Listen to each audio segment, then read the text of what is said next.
David, thank you. Hello, everyone. Indigenous Affairs Minister Jenny Macklin has introduced an historic act of recognition in Canberra today.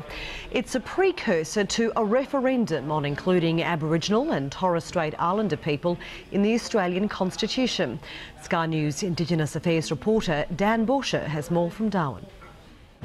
History in the making, as Indigenous Australians are recognised in federal parliament.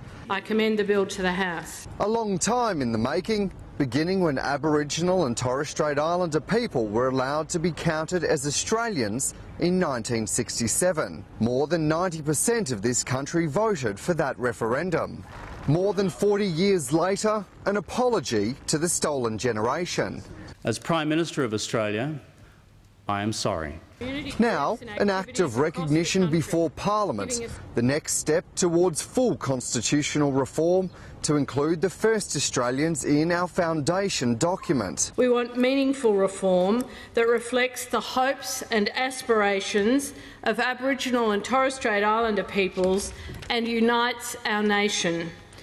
We believe the Australian Constitution should recognise Aboriginal and Torres Strait Islander peoples and their unique history, culture and connection to this land, reflect our country's fundamental belief in the importance of equality by removing all references to race, and acknowledge the additional effort that's needed to close the gap on Indigenous disadvantage in this country.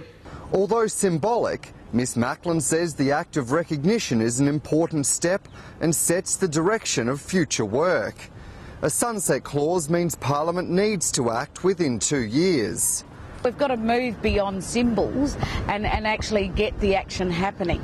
And I think until we turn around health, our appalling standards in education, until we can stop the levels of suicide, I think constitutional recognition for me, is further down the list of priorities that we need to, as a country, come to terms with. With bipartisan support, there's a great sense of expectation on both sides of Parliament to see recognition become constitutional reform.